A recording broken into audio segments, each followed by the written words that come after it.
Hello guys, good morning. Thank you so much Lord God sa blessings. Ayan na.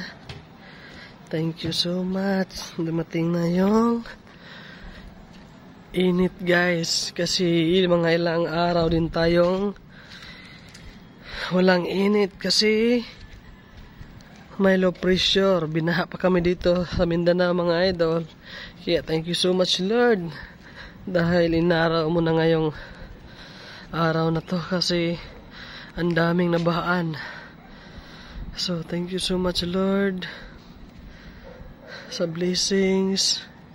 Ayan guys, may init na siya guys. Thank you so much.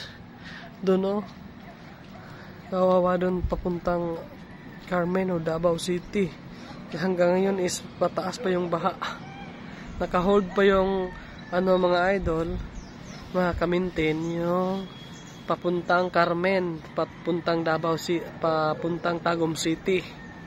While sa yung papuntang Davao City is na-hold din sila din sa tulay sa